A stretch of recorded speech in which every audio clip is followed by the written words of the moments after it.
بسم الله الرحمن الرحيم.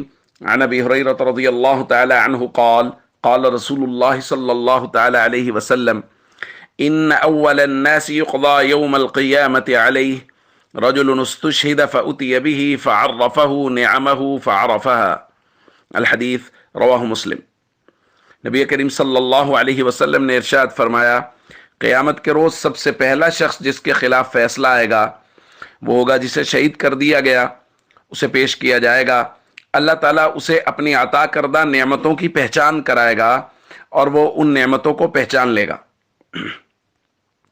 دوستو، یہ ایک طویل روایت ہے، اس میں 3 لوگوں کی سزا کا ذکر کیا جا رہا ہے کہ ان کو سب سے پہلے ان کا فیصلہ کیا جائے گا، اور یہ 3 لوگ وہ ہیں جو نیک کام کرنے والے ہوں گے، لیکن ان نیک کاموں میں اللہ کی رضا شامل نہیں ہوگی، بلکہ یہ اپنی واہ واہ کے لیے یہ کام کر رہے ہوں گے۔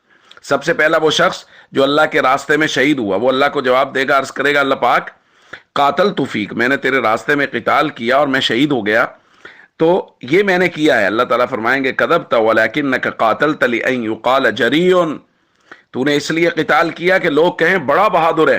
فقد قیل، یہ کہا جا چکا ہے۔ ثم امر بھی، اس کے بارے میں حکم دیا جائے گا۔ فسحب علی وجہہ، اور اس کو اس کے چہرے کے بل گھسیٹا جائے گا، حتی القی فی النار، یہاں تک کہ جہنم میں ڈال دیا جائے گا۔ اور دوسرا شخص، یہ ہمارے موضوع کے متعلق ہے جو ہم کل بھی بات کر رہے تھے، رجل تعلم العلم وعلمہ، جو علم حاصل کرے گا اور لوگوں کو بھی سکھا رہا ہوگا، وقرأ القرآن، وہ قرآن پڑھ رہا ہوگا، فوتی، ابھی اس کو بھی لایا جائے گا، اللہ نعمتیں یاد کرائیں گے، یاد کرے گا، اللہ پوچھیں گے بتاؤ اتنی ساری نعمتیں دی تھی کیا کیا؟ وہ کہے گا تعلمت العلم، میں نے علم کو حاصل کیا، وعلمتہ، لوگوں کو میں نے علم سکھایا، قرأت فیک القرآن، تیرے لیے قرآن پڑھا۔ اللہ فرمائیں گے کذبت، تو جھوٹ بول رہا ہے، ولکنک تعلمت العلم لیقال عالم، تو نے یہ علم اس لیے پڑھا کہ لوگ کہیں بڑا عالم ہے، بڑا علامہ ہے۔ وقرأت القرآن، قرآن تو نے اس لیے پڑھا، لیقال، لوگ کہیں قارئ، بڑا قاری ہے۔ فقد قیل، یہ سب کچھ کہا جا چکا ہے۔ ثم امر بھی، اس کے بارے میں ہمیں حکم دیا جائے گا۔ فسحب علی وجہہ، اس کے چہرے کے بل گھسیٹ دیا جائے گا، حتی القی فی النار، اس کو بھی جہنم میں ڈال دیا جائے گا۔ اور تیسرا وہ شخص ہے جس کو اللہ نے وسعت دے رکھی ہوگی، مال عطا کر رکھا ہوگا ہر طرح کا، اللہ اس کو نعمتیں یاد کرائے گا، یہ کہے گا بے شک نعمتیں ملی تھی۔ اللہ پوچھے گا پھر کیا کیا؟ یہ کہے گا اللہ میں نے مال خرچ کیا تیرے راستے میں صبح و شام۔ اللہ فرمائیں گے کذبت، جھوٹ بول رہا ہے تو، ولکنک فعلت لیقال، تو نے یہ اس لیے کیا ہے کہ کہا جائے ہوا جواد، یہ بڑا سخی ہے۔ فقد قیل، یہ بھی کہا جا چکا ہے، اور اس کو بھی جہنم میں ڈال دیا جائے گا۔ تو دوستو، حسن نیت بنیادی شرط ہے۔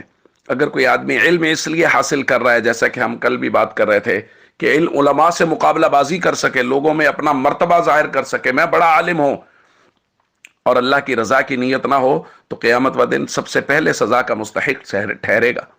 اس لیے خود بھی علم حاصل کریں تو اس نیت سے کہ اس سے اللہ کی رضا ہے، اشاعت دین ہے، اللہ کے دین کو لوگوں تک صحیح طریقے سے پہنچانا ہے۔